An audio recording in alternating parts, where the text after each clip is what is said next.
আমাৰ এটা ল'ৰা আছে, ল'ৰাটোৱে পঢ়িবলৈ ল'লে 12 ঘণ্টাৰ ভিতৰত 6 ঘণ্টা পঢ়ে। 6 ঘণ্টাৰ ভিতৰত কি কৰে শুনিবচোন।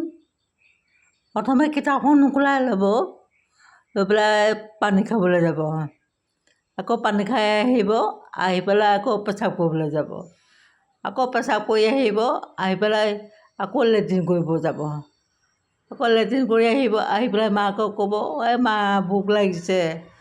মাকেতো আৰু সন্তানৰ ভোক লাগিলে ৰ'বই নোৱাৰে, কিবা এটা খাবলৈ দিব, খাওঁতে আধা ঘণ্টা লাগিব। খাই বৈ লৈ উঠি টিভিটো লগাই ল'ব, টিভিটোত কাৰ্টুন চাব। মাকে ক'ব, এই তোৰ পঢ়িবলৈ যাব হোৱা নাই? কি ক'ব, কিমাননো পঢ়িব লাগে। সি হ'ল মোৰ যি নাতি, তাৰ নাম দিউক।